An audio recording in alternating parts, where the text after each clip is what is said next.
मेरा घर सब चला गया, अब मैं क्या करूं?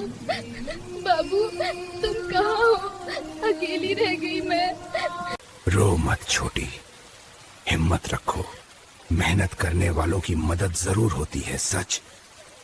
बिल्कुल।